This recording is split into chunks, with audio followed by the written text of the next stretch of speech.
Welcome to the Pool Nation podcast, where it's all pool talk.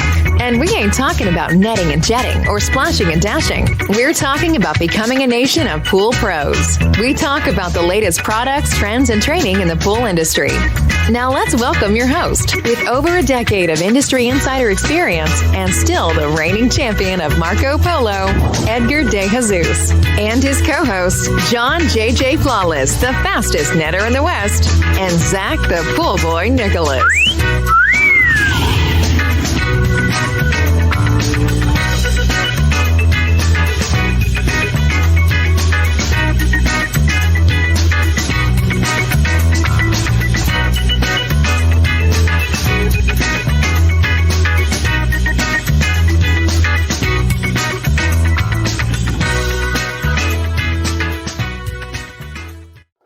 Welcome, everyone, to the Pool Nation Live podcast with myself, your host, Edgar De Jesus. And yes, I am the reigning champion of Marco Polo, along with John JJ Flawless, the fastest netter in the West, and the famous Zach, the Pool Boy Nicholas.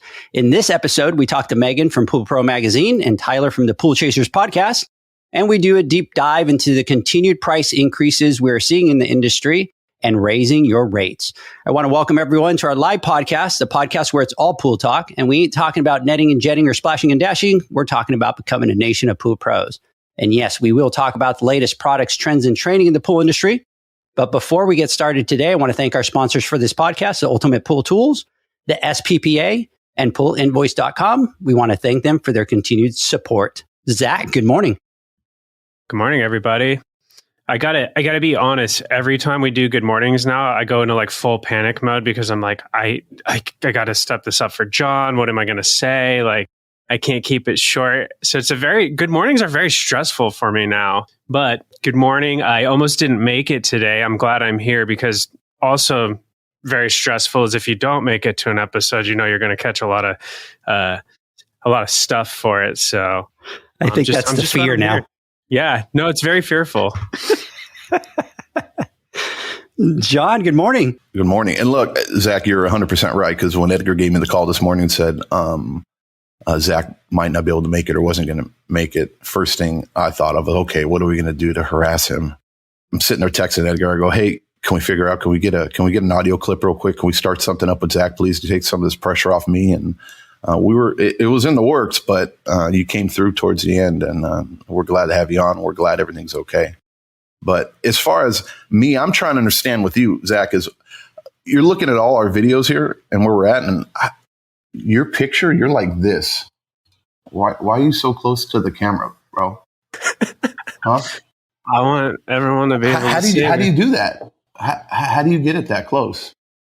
I think it's my camera. It's like fisheye, right? Or something. Yeah. So anyways, look, I'm that's what happens, John, when you buy the $9.99 one from Amazon. That's what you get. Is that what it is? He pulled it out of storage, you know, the old little ones that we had when we were kids, when we were growing up, right? The first ones that came out. You know what? I'll tell you what, John, let's get a biased opinion, because Tyler knows about equipment and all that kind of stuff. So Tyler, tell us that is not this $9.99 one from Amazon. It's pretty legit like that. I mean, yeah, it does for sure. Right. Yeah. Thank you, Tyler. Yeah. You know. Good morning, Zach. No, no, look, I'm very excited. One, to have Megan on. She's been nothing but a sweetheart and great to us. And we had a tremendous time out in Texas when we got to meet and we were doing the article. And to have her back on the podcast again and to be on our live, she's been very generous with her time, and she's very important to the industry, especially her and the magazine and what we're trying to accomplish here. And in turn, having Tyler, I'm so stoked to have the Pool Chasers on because you guys are awesome. I've been listening to you guys from the very, very beginning and still continue to listen to the work and the stuff that you guys put out. And it's much appreciated. I love your hat. I have one too. I think I was your number 2 or number 3 Patreon. Mm-hmm. And I'm continuing to support you guys because I really appreciate what you do. And I think having you guys on and us being able to collaborate in a way is a long time coming, and just super stoked you made time to be able to be on with us. So I appreciate it. Thanks, Tyler. Yeah, for sure. I appreciate all the compliments. Thank you. And love what you guys are doing too. I think it's really helping the industry. And You are right. You are, I think, the second Patreon. So yeah, appreciate that support forever. And yeah, I can see why you're kind of nervous about these, Zach. Like he just talks forever. I mean, so be careful, bro. I mean, to get your good morning in is like, I'm just waiting here like 10 minutes to say good morning. Right, at least. You got to try to outdo it. I know. Hard part. I know. That's why I decided to be the one that just says good morning, and that's it. There you go. You know. John, we need to start flipping it back on Edgar. That's what I'm saying, right? He always like skates out and doesn't really do any of the good mornings, or he's always asking the questions and not really answering the questions. I'm on to him, just like on that live, right? Where he set me up on our live on Wednesday, where we were announcing the awards that we were doing, and he purposely, and I called him out on it, when it came down to announcing the names, right, of the reps. And there was a laundry list of them. And a couple of them, or about 2 or 3 of them, had the pronunciation of their last name. You know, everybody always butchers the last name, right? And I'm like, oh, Edgar, you prick, right? You're making me announce these names, right, live in front of everybody. They got their friends, their family. Everybody's going to be listening to this, and I'm going to be the one butchering these names, especially with my last name too, because everybody butchers my name. So I think I did okay. I didn't get much feedback or anybody telling me that I butchered it, but you killed 2 of them. But I'm gonna be 100% honest with you, John. 100% honest with you. I did that on purpose. I know you did. Because I butcher people's last name and people make fun of me. So I'm like, I'm not getting on this. And you know what sucks is we got no clarification prior to that, or I'm sure you did, but you never relayed any of that information to me. Like, hey, John, this is how you pronounce this last name. So when you were reading off this list, this is how you're going to pronounce it. No, why would you? I'm looking at it, I'm like, oh my God. He sent me the list like 5 minutes before the gaps or right. You know, the little Google, how do you pronounce it? Yes. Pronounce it for you. No, the Google link. I literally had it like 5 minutes before the live. I got the list and I'm like, oh my God. But anyways, I mean, see, Megan still hasn't even said good morning. I mean, we're Megan, 10 minutes in. Again. Megan, let's jump in, because if not, we're going to be here. We're going to spend the whole podcast just doing a good morning. That's fine. How are you doing? I'm doing good. Yeah, made it. We're here. Everyone's alive. It's good. That's awesome. Megan, I am going to be in Norman, Oklahoma next weekend. Oh, are you going to a game? I'm going to go visit my daughter up at OU. So fun. I'm super excited. It's parents' Not as cool as a game, but it's pretty cool. But we are going to the game. That's the part of that. There you go. We're looking forward to that one. Oh man, it's going to be, you guys are going to have so much fun. It's great. Like Norman on game day, you know, it's just so much fun. But we're excited. So Tyler, we finally get to you. Good morning. I'm glad, Zach, you made it. Good afternoon. Trying to think. All right, guys, time to wrap it up. Every time we do something, Zach's like, I can't be there. Sorry. Like, or he just doesn't like us or something.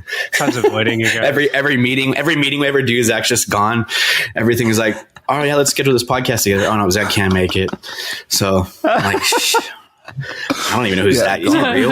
Yeah, exactly. I'm the part-timer. No, just messing with you. Thanks for having me on. Really, Greg and I are super stoked to be a part of this. He couldn't make. He's on vacation with his family for the first time in a long time, so I'm super stoked he gets to do that. It's like been 6 years since he's taken a real one, so I'm super stoked he gets to do that, and we're excited to be a part of it and do some more stuff with everybody down the road. So this podcast is going to be pretty interesting, I think. So thanks for having me on. Thanks for coming on. All right, guys, before we get started, I want to talk really quick about the Pool Nation Awards, and those are the only awards for the Pool Pros by the Pool Pros. So first of all, I want to congratulate all the nominees. It was great to see all of you guys on the Instagram Live, and we were super excited about it. And so far, the people are getting out to the polls, guys. People are signing up. People are registering to vote. What you guys are going to want to do to vote, guys, go out to www.poolnationawards.com to vote.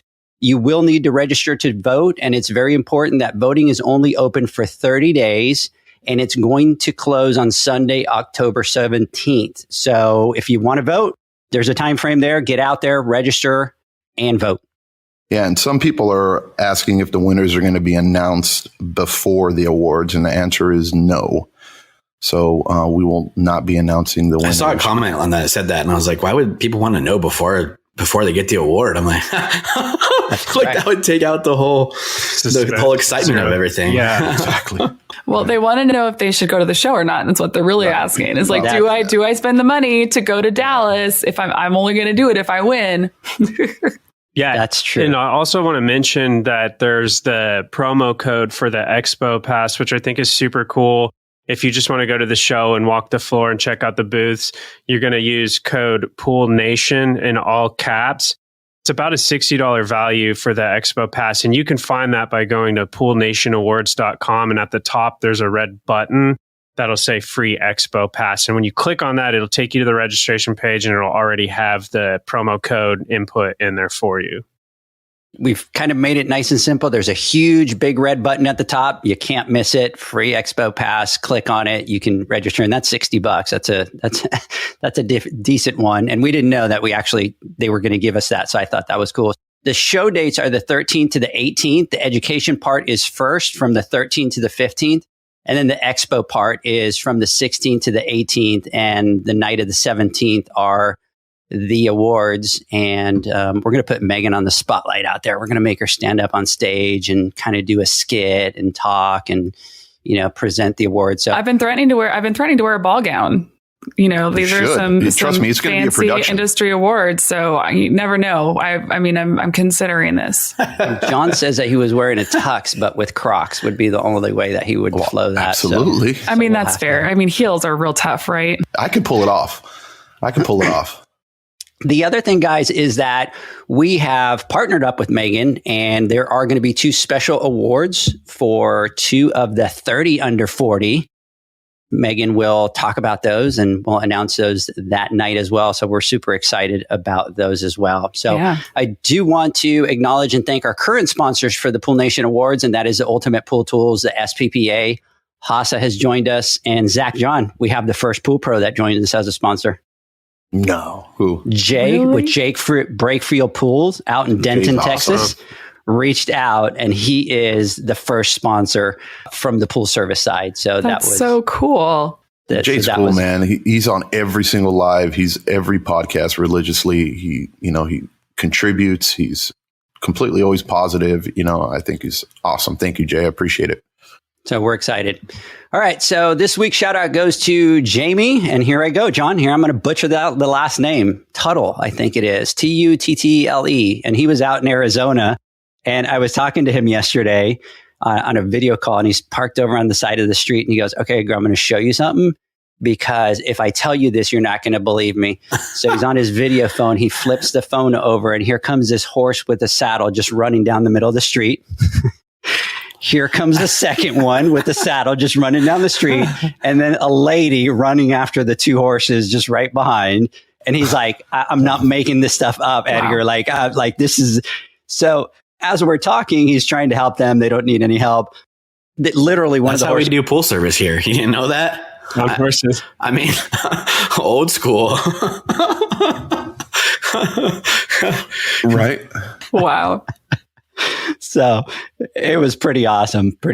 So, all right, guys. So let's get this party started. For everybody listening, Pool Pro Mag, the Pool Chasers, and our Pool Nation podcast decided to come together because we believe it's important to talk about some of our industry issues and bring some awareness, not just as individuals or podcasts, but as one voice in the industry. And today's topic is one that we feel very strongly about. And we all decided to come together and talk about the topic in hope of bringing awareness. So I want to thank Megan and Tyler for taking the time out of their schedules to join us today and come and talk about it.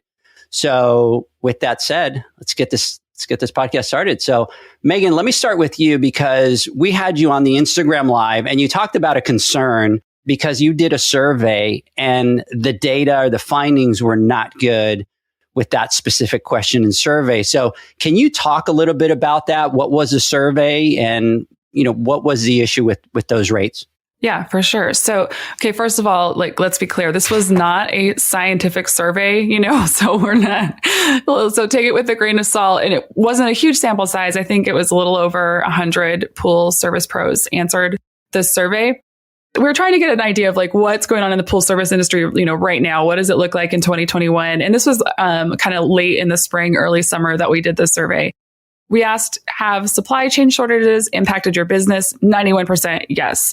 On what products have you seen price increases? I mean, it was all of them, right? Like there was not one category we put out there or one product we put out there where there was not a price increase. And then, so have you raised your prices and what you charge for your services? And so 81%, yes, that's great. But 19% still said that they had not raised their prices. And we know this was in, April, May timeframe. And as we know, like the price increases to the pool pros have continued to go up and will continue to go up. And we know some of these are coming now.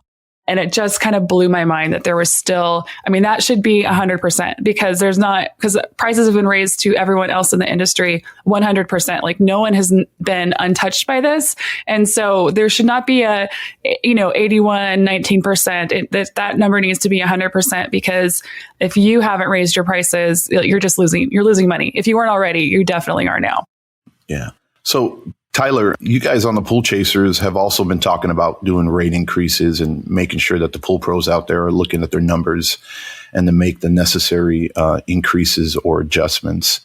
What are you guys seeing and hearing when it comes down to the pool pros increasing their rates? Yeah, it's been a hot topic for a while now, but I agree with Megan, and I think it's still not enough of people raising their prices. I don't really understand, other than the lack of kind of business mindset, maybe. But, like we always talk about, people a lot of times will get mad at their bosses and start their own companies and, they don't really understand the business side of things. And that's where we stepped in a couple years ago. That's where you guys are helping with now, is like most of these business sense and business knowledge and what to do in certain situations. Right. And if you're good at the pool stuff and you just don't understand that piece of it, it can be difficult to run a business in general, but extremely difficult in a time like this where you don't understand, your costs that are coming in and understanding what your costs of actually running a company are, and then what you need to charge to actually make a profit, right? There's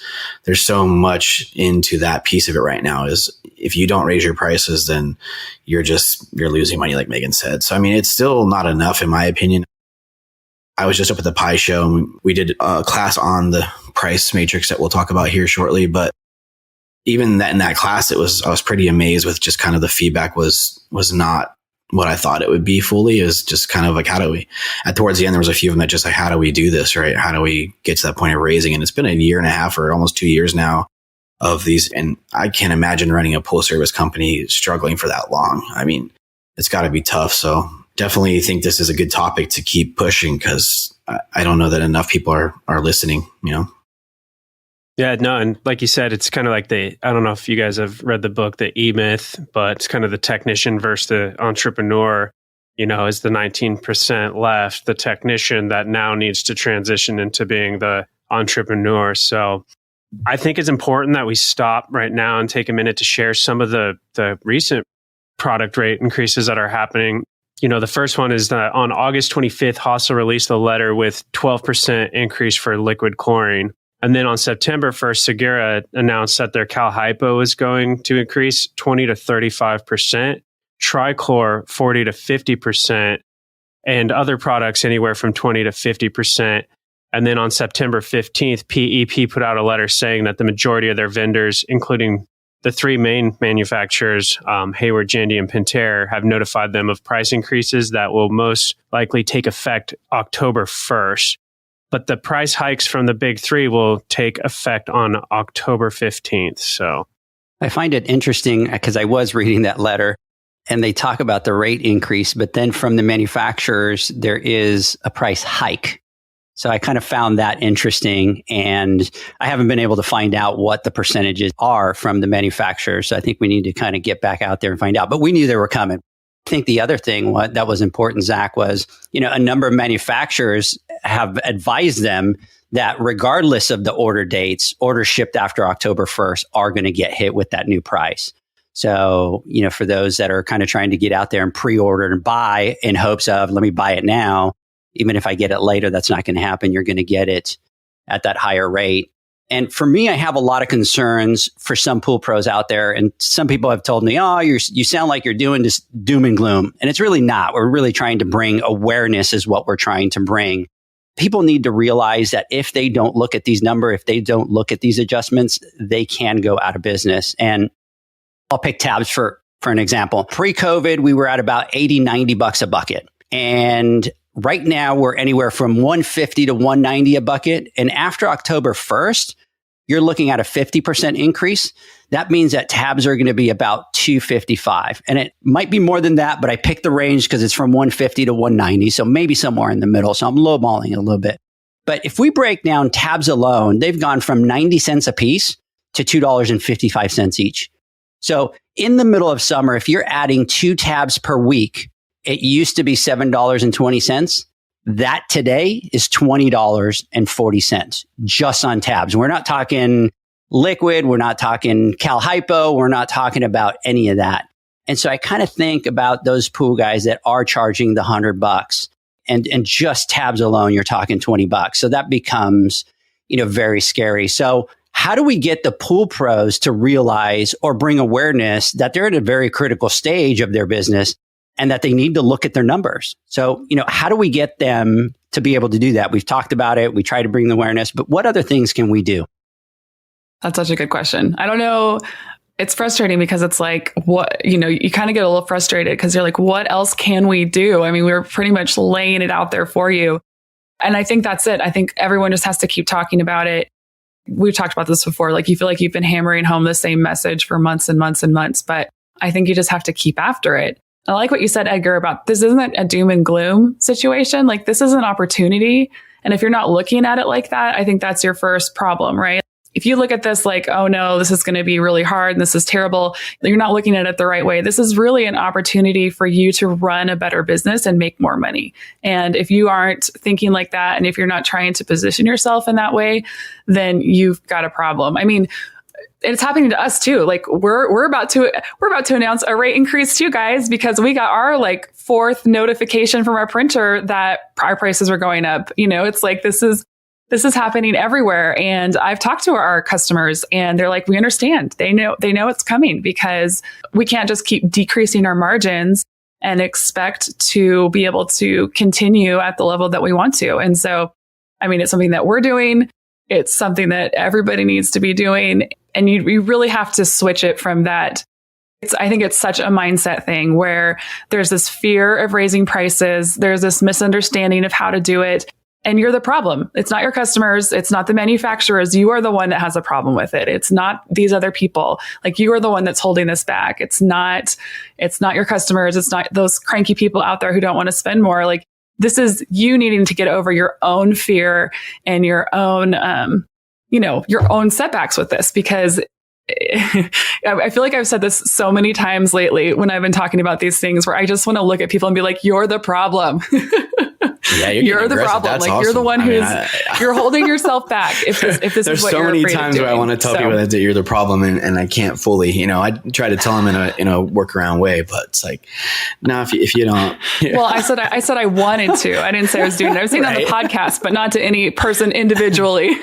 I'm not that brave. Let's be real. Yeah. I'm going to say Megan said, but this industry has been trained for a very long time, Tyler, to not do that, right? I mean, they've been told, like, this is a fear, like, you're going to lose customers if you raise prices. You're going to, it's going to be the end of everything if you raise your prices. I mean, I know people who didn't raise their prices for 10 plus years for a long time because they're comfortable at this level, right? Of like, well, if I do that, there's so many other variables that go on with that. I have to do all kinds of stuff within my QuickBooks to raise my prices. I have to change the way I do billing. I got to do this and that to change everything. And it's like, well, you just rather not make any money? Like, I don't understand what the alternative to not doing that is. It's very frustrating, but it's not all their fault, because if you come in and you get trained by somebody who does something a certain way and they tell you and you figure out, okay, they're charging $100 and Johnny down the street's charging $100. This guy's charging $105. Maybe I can charge $110. For a different service or an added service. But it's really based on like, what's the other person doing? I mean, it's never really been based on what is it costing me to run a business how I want to run my business. I want to provide this level of service. Yes. I want to give the customers X, Y, and Z. I want to include chemicals. I don't want to include chemicals. However you want to do it. But it's never like the way I want to run my business is how I'm going to charge. It's always that person down the street charges this. I'll just charge $5 more. Right. This industry has sold its services based on price and not on value for years and years and years and years. And that's where you start. Yeah. That's where you start worrying, well, this guy down the street does it for $100. So if I don't, I'm going to lose my customer if I don't match his price. And it's like, no, you don't match his price. You exceed his service. Like you do a better job. People will pay for the extra service and they'll pay for the value. And we just have not been very good at marketing ourselves that way or positioning ourselves where it's like, no, we're actually bringing value. This isn't about, $10 here or $5 there. Like we're going to take care of you. And that's why you need to hire us. Like we just haven't been doing that. I'm going to take it a little one step further. And I think you guys are kind of teetering on the edge of that. Push it. All right, of course, leave it to me, yes. Right? Take it. Right. No, so, no. I'm giving you cover here, Megan, right? So nobody's going to trust me after I say this, right? Nobody's going to say Megan said this, Megan said that. They're going to say, oh my God, I can't believe John said this. But here's the truth, right? No, I'm just giving you, I'm shielding you here. Are you just trying to one up me? Is that what's going on here? I'm just taking a little bit further, and this is the truth, and you can take it how you want it. But the reality is this, is I believe truly deep down inside that the reason why the most are hesitant to do this is because of their own insecurities, their own self-worth of what they believe or how well they're doing, whether it may be that they think they could be doing a better job and they're not, or they're skating away a little bit here, or they think that they're lucky that they have that account. They need to change their mindset.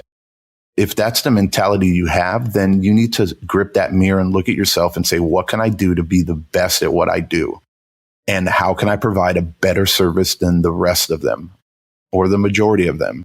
Once you do that and you have that self-reflection and you feel good about what you're doing and what you have to offer, then it becomes a little bit easier for you to be able to go out and get what you're worth. If you're insecure about it, then that's a whole nother animal. And I think that's another 15 podcasts in itself, trying to get down to understand what's driving that or what's keeping you from feeling you're not worthy of at least getting what you should get for the service that you provide. Because this isn't easy work. If you're doing it correctly, and it's not easy work whatsoever. And it takes a lot of knowledge, hard work, elbow grease, grind in order to be good at it. And you should be compensated accordingly for it. And if you're not, you have to, just like I said, grip that mirror and look yourself and go, what's the problem? And why do I think I'm not worthy? Or why do I think that I don't deserve to get paid more for that account? Because in reality, us as consumers, because not only are we business owners, but we're also consumers, when we go to purchase something or we want to buy something, regardless of the price, if we believe it has value and it's worth it to us, we will pay that extra money for it. If you find two things that are absolutely identical and one is way less than the other, of course you're going to go with the one that's cheaper. You're not stupid with your money. You're going to spend and do what you want. Is it that you feel that you're on the brink, or, hey, look, you're kind of just doing a mediocre job and you think if you do this increase, you're going to send that customer over the edge and say, okay, now I'm going to get rid of my pool guy that I've had for 10 years and I've just kept him because I don't want to get rid of him and I don't like change and I don't like confrontation, but I'm just dealing with it and we're kind of both dealing with each other. But no, now here he is charging me so much. Now I can use that as an out to fire you. I think that's the real reason why people are so hesitant to do this, because it just doesn't make sense otherwise. That's the other side of it, right? We're talking about a value added service. Like, if you don't give value or you don't provide value in your service, then you can't really raise your prices. I mean, that's the other part of it that people are missing, right? If I want to charge 175 and the next guy's charging 100 and I don't provide something different, something better, something on top of what he's doing, then you can't do that, because the customers, half of them may just take the price increase and not. But you're right. The other half will say that, like, I've been dealing with you for your crap for 10 years. Like, I'm not going to pay you $75 more. Like, you just come. It's just convenient for me not to change pool guys, but now I can change pool guys because now you're raising my rates. Like, if you're not providing value to them. And, that's the other piece of it. And I think maybe that 19% that Megan's talking about is the ones like you're saying, John, that either they don't think they deserve it, which is one thing, or they just aren't providing it and don't want to change the way they do things. I mean, that's the other piece of it. I can totally relate to what you're saying though, John. And I think that you're right. I think that it comes down to a self-worth thing, right? And it's something that I have had to also get over in my own business. I bought the company and it was like, I was like so thankful to anyone who like bought an ad from us, and it was like, we got a salesperson and she does such a great job of getting better rates from people than I do, and it's because she sees it different than I see it, right? She sees the value that we bring, whereas I have way too much tied into like what I think I'm worth. And it's stupid. It's stupid. And I think it definitely is what a lot of people do. It's like, well, I didn't go to college and I didn't, I just started this with like $500 and it's like, that doesn't matter. Like if you do a good job and you take care of your customers, then you deserve to get paid accordingly. Like you said, I think there is a lot of that self-worth stuff tied up into it, like more than we want to admit to ourselves, because this is something that I have recently learned about me. So, I mean, it's a hard journey to walk, trying to like look deep inside yourself and see, why is this so uncomfortable to me to talk about raising my rates or asking people for more money when like this is what I do for a living and I am a professional and I am good at my job and I do the best that I can for them. And I think you're so right. Like you said it way better than I did. I was saying mindset, but you're right. It comes down to probably self-worth and self-esteem more than we want to admit. There's so many moving pieces to it all. I think a big piece of it is timing, just where that person is maturity and emotionally in their life cycle. And I think that, getting people to realize it is going to be a combination of taking several different approaches to getting the information out there. I might listen to a podcast episode that talks about this, and it may not be the right timing for me, but I may sit down a week later and read an article somewhere or see a video somewhere, and then it clicks with me. So there's just so many moving pieces to it. And another thing that I personally believe is that sometimes people have to have certain experiences before they're motivated to make a change or adjustment. Sometimes it just doesn't feel real. It doesn't seem real, even though it is real and it's going on. And there's a certain life experience or business experience that happens that all of a sudden, again, it makes it click with you, and then you're ready to make that change. But all that being said, like the pressure's here now to make the change. You can get 3% annual increases and not change your rate and most likely survive, but you can't get multiple double-digit increases in 1 year and come out on the other end of this without making a change to your rate and being okay. It won't last. I agree. Now, here's one common thing that I hear a lot when I have these conversations with pool guys out there, and that is, hey, should I raise my rate, $10, $15, $20? So how do the pool pros know exactly how much they should raise their rates? I'll start. You can't just get a number and just throw it up against a wall and hope it sticks or whatever sounds good. It goes to the root of everything we're all talking about.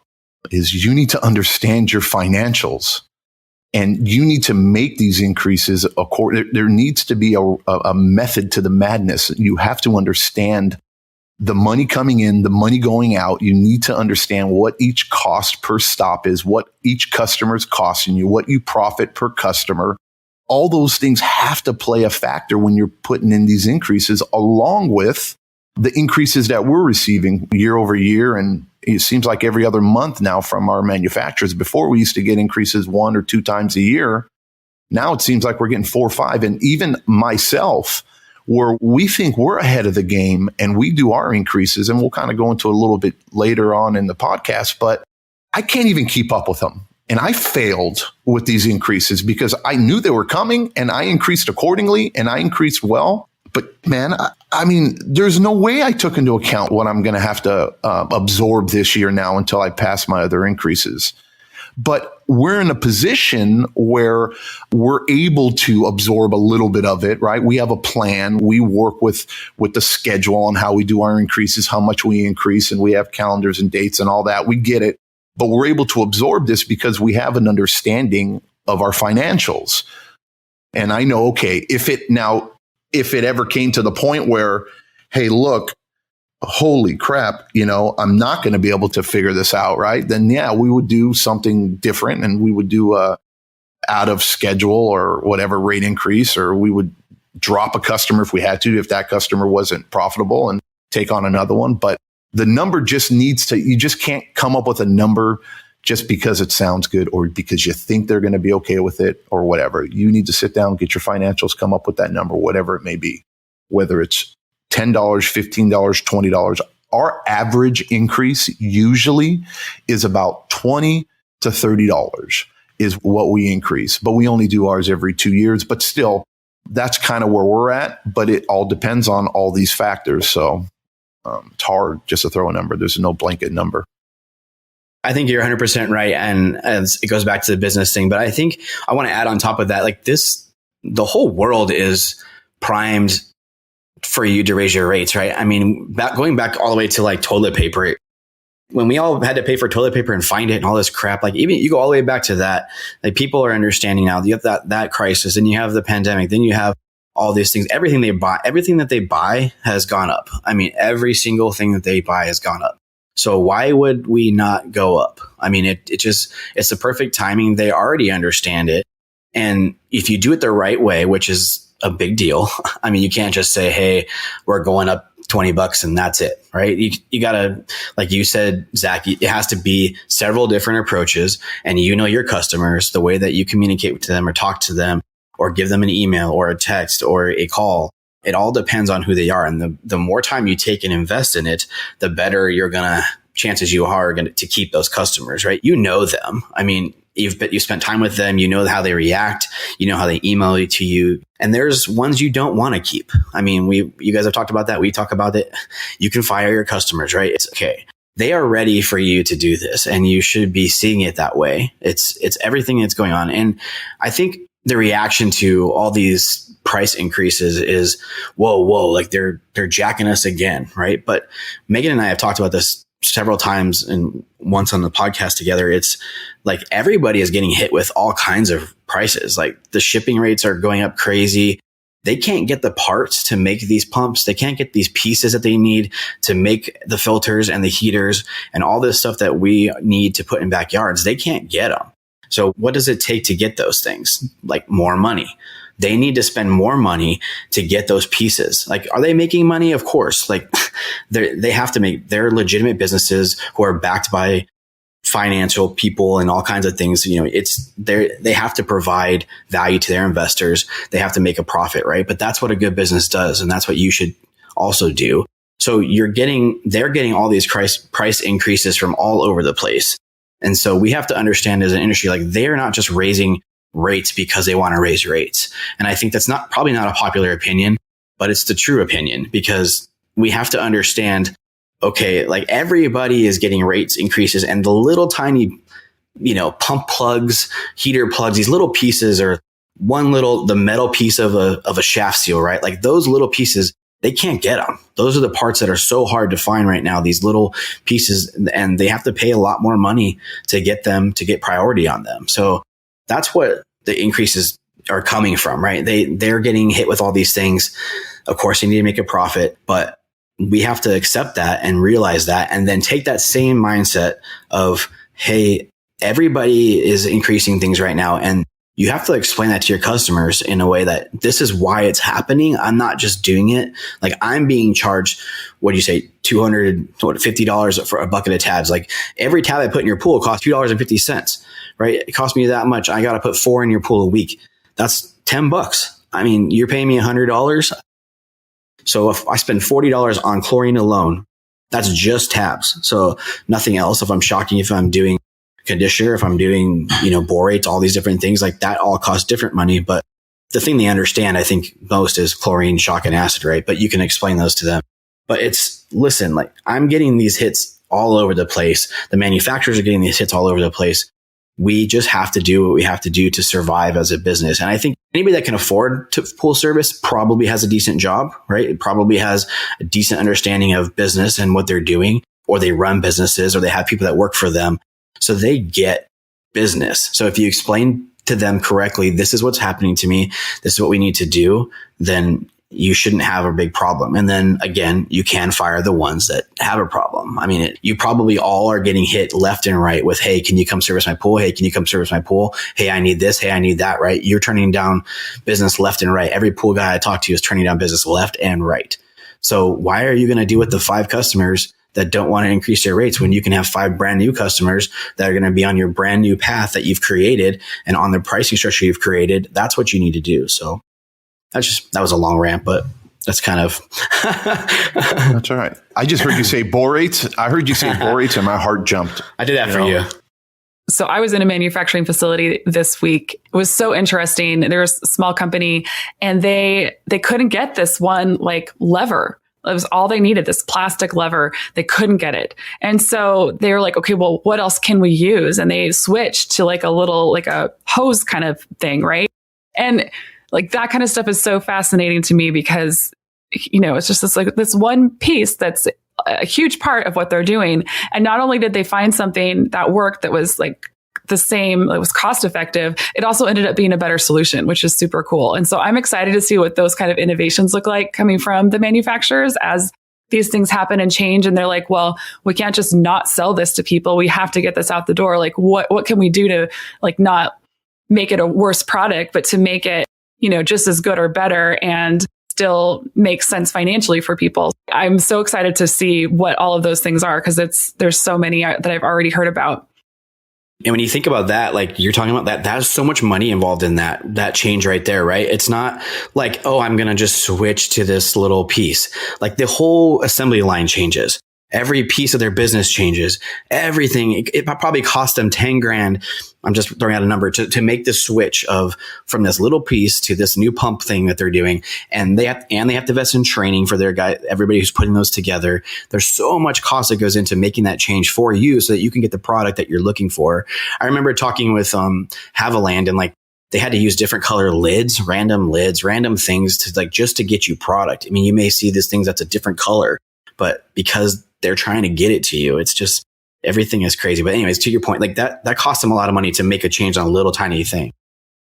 The amount of time and effort and, sourcing these things is crazy. And so, yeah, absolutely. And I think the other thing, when we go back to the original question of like, how much do I raise my prices and needing to know your financials? Like, I think we all understand that that's kind of an easier said than done thing, right? To understand your financials and like know where you're at. And so I think it's really great because I know you guys have your class where people can, spend a day and get that information and really understand what it is and what they need to do. And when we say financials, what do we mean? And the same thing with Tyler with the pricing matrix, like those are some really great tools that people can use to actually figure this out. Because I know it's one thing for us to get on here and say, you got to know your numbers, you got to do this, you got to do that. Like, we all know that is easier said than done. Like when you've been working out in the field all day long and you come back, like the last thing you want to do is like open up QuickBooks and sit down and look at your P&L and try to figure out where you're at and what this means. And look, like some of us are not good at that. I am not good at that. I am a word girl. I am not a numbers girl. And it is not something that I enjoy doing. It is not something that I want to be spending my time doing. And so admittedly, it is the one thing in my business that I will put off for as long as I possibly can. And I know that I cannot do that. Right. And so like, I get it. It's hard. And so, but I think you want to like take advantage of the tools that are out there for you, whether it's, the Pool Nation class or whether it's working through this matrix or doing both, whatever it takes to figure out what that is, give yourself some time to sit down and figure it out. And I know you don't feel like you have time, but like give yourself some time to sit down and figure it out. Take advantage of the tools that are available because these are people who understand your business and know what you're going through and know kind of how to point you in the right direction so that when you do say, I need to make a price increase and you do get pushback from a customer, you can be confident in saying, no, this is what I have to get from you for me to be able to continue to be able to take care of your pool. I can't just show up and lose money and because I won't be here next year and you'll be finding someone else then anyway who will be charging you what I'm charging you now because it is what it is. So I think that will help you, give you the confidence to talk to your customers. And I think that will also help you run a better business, a more efficient business and a more financially sound business. And then just give you that confidence to say, I know this is what I need to do. So it's so great of you guys, I think, to put these tools together, because I think that's been the missing piece in all of this, right? Is that people just don't know how, and for valid, understandable reasons. And so, but there are tools now, like you don't really have an excuse anymore to not do this or not know your numbers, because there are inexpensive, free, easy ways for you to figure this out and save your business and save yourself a lot of hassle and time trying to learn all these things by yourself. It's overwhelming. Like use what you can that's already there, because it is there. I think a lot of people are probably afraid. They say it's something that I'm not good at or I don't know.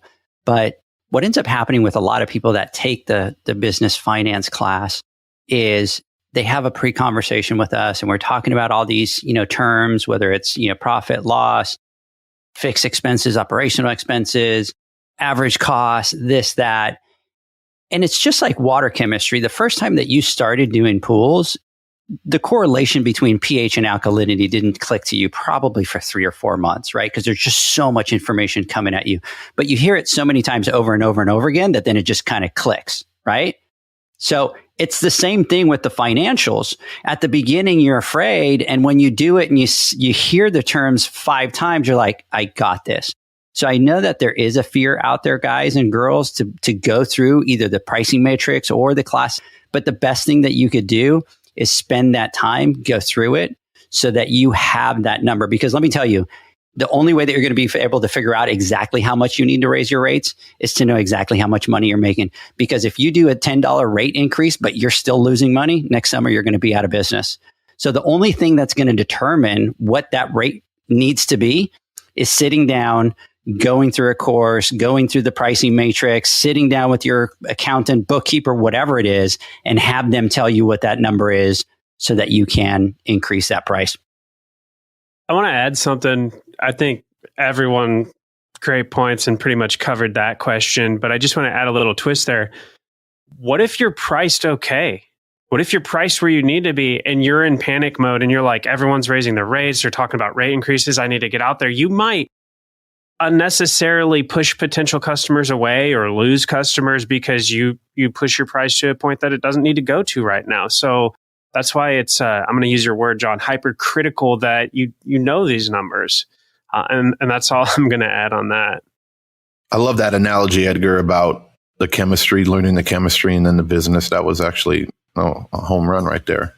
I really liked it. I see you're good for once in a while. All right. Oh, thank you. I appreciate a compliment from John. Well, let's not once in a while, right? Twice a year, maybe. Yeah. No, that was. I'm lucky, that was just perfect. Let's not let that ego get out there. I think it took us a year to understand that. Probably not 3 or 4 months. but I know I'm 3 or 4 months. I'm like, months, right? I'm like, it takes a long time to understand that water chemistry. Yeah, it's true for sure. Tyler, you guys did a podcast and you talked about a pricing matrix. Can you talk about that a little bit? And then, once you kind of talk about that, maybe tell if anybody wants to go through that, where they can find it, but kind of talk about that pricing matrix. Yeah, for sure. I want to preface it too. I think Megan made a good point of every one of us was at a point where we weren't doing this. I have over 10 years experience in this industry now, and a lot of that was making tons of mistakes, right? I mean, so what we're talking about here is not like, hey, look at me, I figured this out. It's taken me 10 years to build this pricing matrix with Greg and with Rich. It's taken a long time to come up with okay, I think this is how I would do it now. And I don't even know if that's 100% right. It's always a learning curve of yes, you do this, trial and error. You have to learn from everything you do. I don't really think there's failure in anything as long as you're learning from it, right? So this is something that we've created, but it's not just it came to us right now. It's a lot of hard work, and same with everybody here on the podcast. Everybody has done things in their businesses where each one of it's coming from a learning experience, right? So back to the pricing matrix, it kind of looks at 5 major things, and I think we've hit on several of them, but just labor, vehicle cost, chemical cost, your overhead, and then kind of profit. So it's taking these 5 categories and putting them on paper. So some of them are easier said than done. Some of them are hard. The labor is the hardest one. I mean, it's the first one. on this list. Labor is very difficult to understand what it's costing you, and it varies from business to business, because if whether you have employees or you have 1099s, which you should not have 1099s anymore. That's another podcast, right? But if people are running legitimate businesses on having employees, how many technicians are out there? How many pulls are they doing a day? How many pulls per week? What are you paying for payroll taxes, workman's comp, benefits for those employees if you provide those, other costs like cell phones, uniforms. These things all cost you money. They all get wrapped into this labor cost. So it's going to take a few hours to go through this, and, we're here to help you. And I think your guys' class is awesome because you give them more of an individual kind of like breakdown of their businesses. Our podcast lays this out and tells you how to do it, and kind of we can help you. Rich can help you. Rich Gallo, who's helped us build this, but your guys' class offers that one-on-one, which is super cool, because I think it takes a lot of work to get to the point where you understand your numbers, right? So, you're putting together labor. Everything here is kind of what it is, but basically you got to figure out what your technicians are costing you per month. And that number is going to be a lot higher than you think it is. Probably around, $60 per tech. That's a number. And if you're charging $100 for a pool per month and you're paying your $60 for just labor, now we're going to keep going, right? So you got like that, plus then now you got vehicles. So some people would have their own vehicles. Some people have company trucks like Zach. I know you guys have company trucks. That comes with a higher cost. So you got to figure out what your vehicle payments are, what your insurance is, what your fuel is, and then plan for maintenance. So you got all this wrapped up into vehicle. So let's say it's $20 a month. I'm just going to pull out a number. So now you're at $80 a month, right? So you got your labor, your vehicle, and it's costing you $80 a month right now to run your business. Then let's get into chemicals. Now obviously it's changed. Even since we did the podcast, this has increased crazy, right? So what is it costing you? So you just said, Edgar, like $250 a tab, right? So you got to calculate. I put 15 tabs in Mrs. Jones' pool every month. So that's 15 times 250, right? So that's for basic chems. And you got specialty chems like your borates, John. You got all these specialty chems that you can offer in different races. So you got to calculate what each pool is costing me chemical wise every month. So let's say that's $25 a month. It's probably more now, but I'll just say that. So now you're at about $105 a month right there before any overhead, before making any profit. It's costing you $105 a month to take care of that pool. So let's get into overhead. So right there is kind of like if you're a one poler or you got one or two guys, that's probably where your costs end.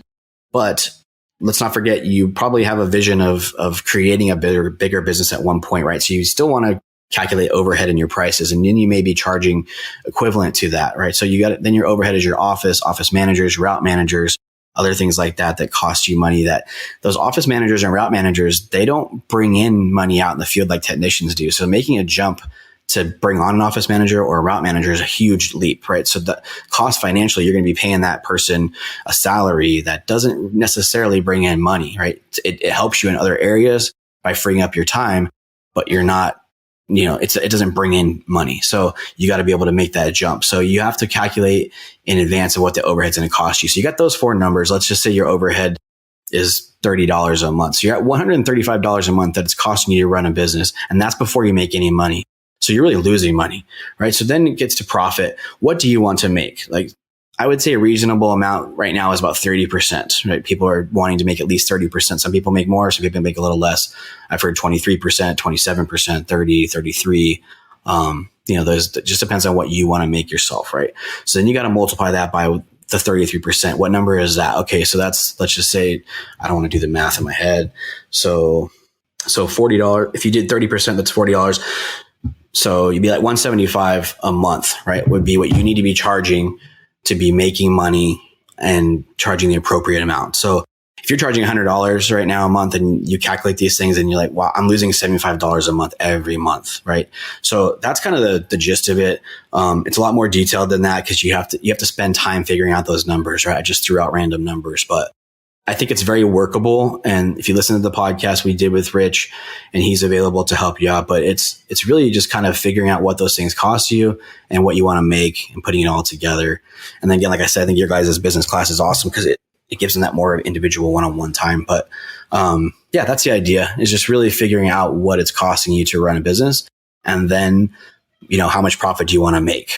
That's what it is, and calculate that number. And then this is what I should be charging per month is $175 per pool on this, what I just did, so.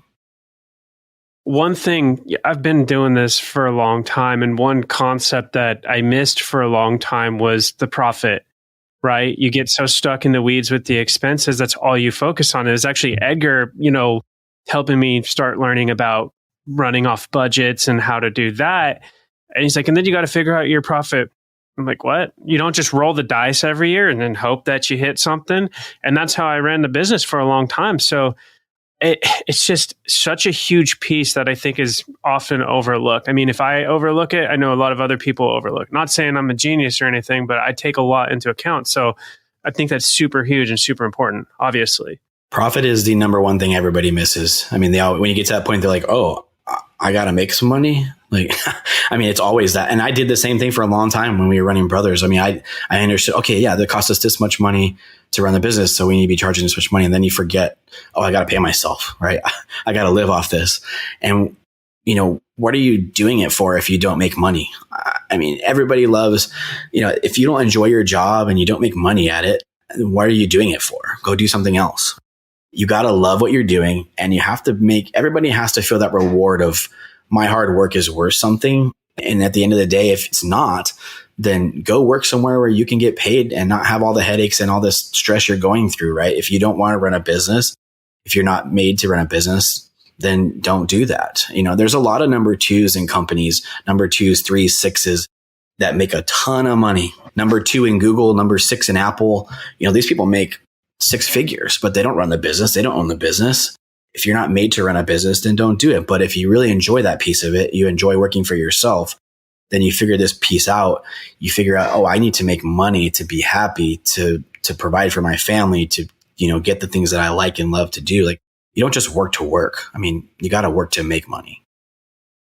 I want to emphasize something that you said, Tyler, I think is very, very important. And I think it's something that a lot of people forget or they don't take into consideration. And you made a comment and you said, hey, you have to look towards the future, right? You might not have overhead now because you're a one poler. Well, and we talk about a technician, what a technician costs, right? $60 a month or whatever to service that account. I think that's the biggest downfall that a one polers or family ran businesses have is when they price something accordingly, you need to, the way you do it is you have to take that into consideration. If it's just you doing pools, you got to think that $60 is already there, right? You got to, there should be no reason or no difference. You can't differentiate yourself from the next pool company that has technicians. And just because you're a sole proprietor and you're the only one servicing the pools, it doesn't make it to where you should deserve less. You have to take that into consideration. And I think we fall into a false sense of security because we think, oh, hey, look, look, it's so profitable working in a pool industry or doing this and taking care of pools because look, oh my God, I make 80% profit. No, bullshit. You make 80% profit. You don't think of that. That's not how you should price out your pools.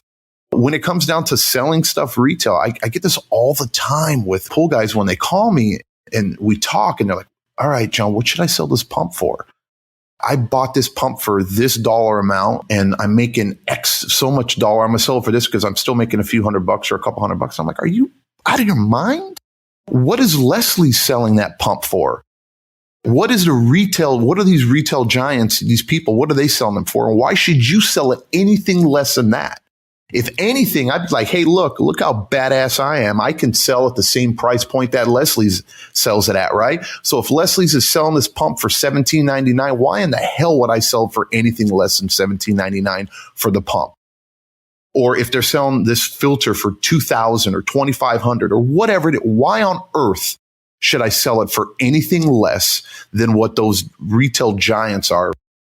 And that's how you need to start looking at it. And that's what you need to do. And when you start respecting yourself as a business and then putting yourself in that same position, then that's when you start to understand what it takes to be profitable, right? Or what it takes to be successful. And I say this all the time, we need to stop surviving. We have to thrive in this industry. not take advantage of people, but you need to step up your game and you need to thrive because, this is what motivates us.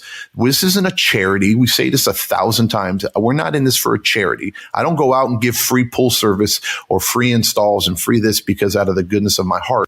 I wish I was in a position to where I can do what I love to do, which is, servicing pools, repairs, installation, and have all the money in the world and not have to worry about feeding and taking care of my family.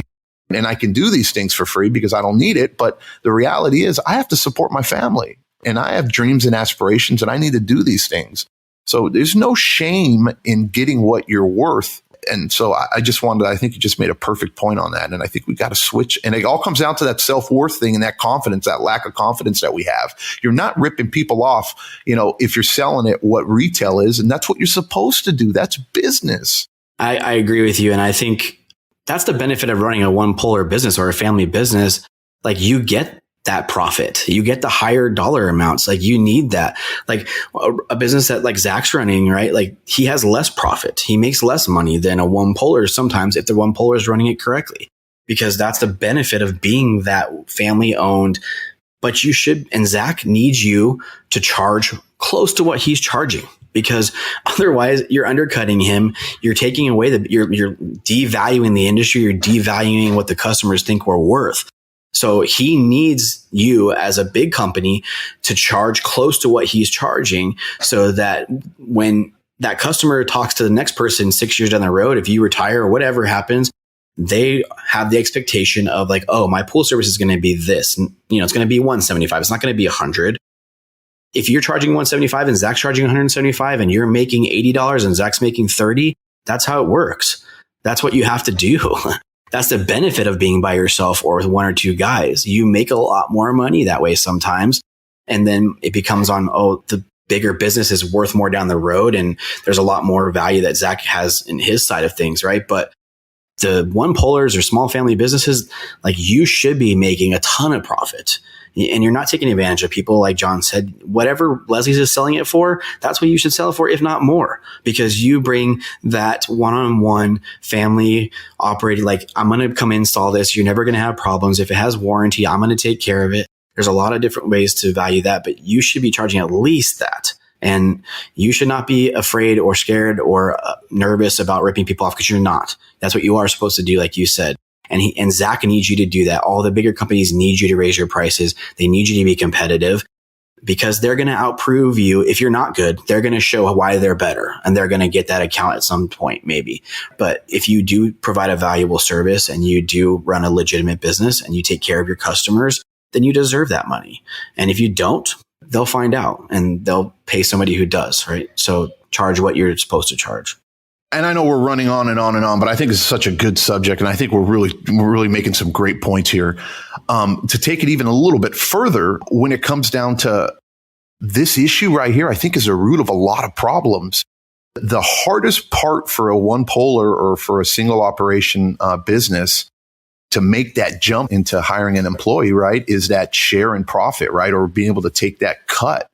If you're already undercutting yourself as a business and not charging what you need to do, aren't already charging what it would cost if you had an employee and all those expenses that go into it, then it makes it difficult to make that jump or that leap to get that one person to bring on that one employee. Because once you bring one employee on and you're able to manage it, then from there, it's like sky's the limit. Everything just blows up. Just like with any business. The hardest part is that one employee. And once you get it and it goes well and you're able to manage it and you're still profiting, you're going to be hiring employees and bringing on clients and customers like gangbusters. It really goes deep into the heart of what the issue is with a lot of us in the industry. And it all comes down to knowing your worth, right? And the value and knowing your numbers. What's the vision for your business? What's the overall goal for your business? What are you looking for to be the future? That's what you need to be charging for. Maybe Zach charging $175, you charge $150 instead of $100, right? Maybe you don't have that but it's close. What is the vision for your business? Lay that out.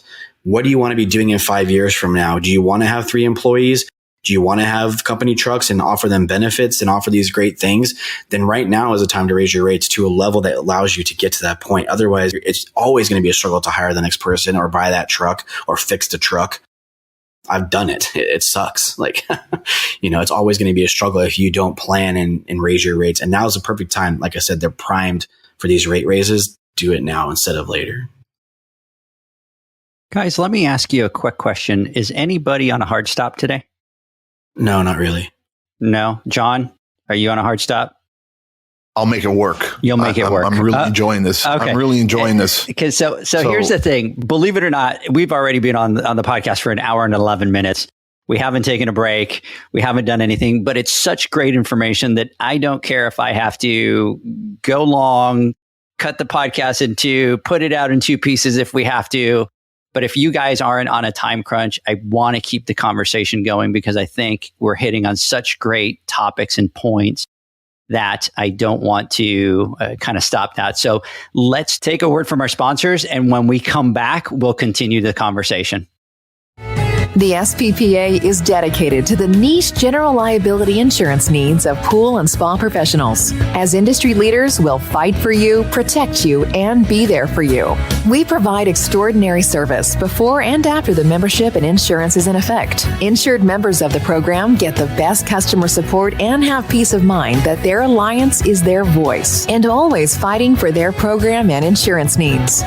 We proudly insure thousands of pool and spa professionals across the United States. With over 30 years encompassing the pool and spa industry, we know the needs of pool and spa professionals. Through the SPPA program, there are 3 tailored and customized general liability insurance options to pick from. For more information on our programs and insurance options, visit our site at www.thesppa.com.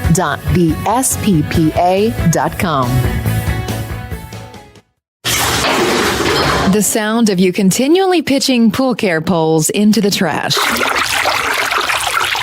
The sound of you using an Ultimate Pool Tools carbon fiber pool care pole for years to come. Go to ultimatepooltools.com or Instagram at ultimatepooltools. Now available, Pool Invoice. Pool Invoice is a pool billing software created specifically for the pool service and repair industry. It's developed for our industry and only our industry. Pool Invoice is built with recurring billing in mind. You can print, email, text invoices, or even send via WhatsApp. You can add recurring or yearly charges, accept credits, and set up autopay. You can even see when customers have seen the invoice. It even has a customer portal where they can log in and see, print, and pay invoices. It has all your customers' information on one page, so you don't need to search through hundreds of invoices looking for the one you need. Just go to the customer profile and it's all at your fingertips. Created specifically for the pool industry, Pool Invoice. Now available at poolinvoice.com. Do you know the actual cost of the pool service you provide or the financial health of your pool business? If you don't, it can put you out of business. Pool Nation has created a business training that focuses on the financial side of your business. What we've done, guys, is we've put a training class together that focuses on 5 metrics that we've created. The goal is you do it, and by the time that you're done with the class, you have all those numbers, you have all that data. It is the only course that as you enter your data into our exclusive software, it will tell you how much money you are making or losing. It's that simple. We talk about the metrics. We talk about insurance, what to look for. We talk about billing software. By the time you are done with the training, you will know your exact cost to service a pool, fixed cost of cleaning, your average profit per pool, your average monthly rate, repair profits and profit percentage, and how much money you are actually making. And we have had people that have taken the class and had some cash flow issues, and they've made some adjustments with their billing software, and that's kind of solved that issue. During the training, utilizing our software, you will create your business profit and loss. Once you create your P&L, we will cover the fundamentals of the P&L and how important it is to the success of your business. For more information and the next training dates, visit www.poolnation.online. It's not about how much money you make. It's about how much money you get to keep. For more training dates, go to www.poolnation.online. Welcome back, everybody. We did record 2 hours on the podcast with Megan and Tyler, so we are going to turn this into a 2-part series podcast. So we're going to end this podcast right here, and we're going to release part 2 tomorrow. Thanks for listening. And don't forget to go to www.poolnationawards.com to vote for the Pool Pro Awards, the only awards for the Pool Pro by the Pool Pros. See you next time.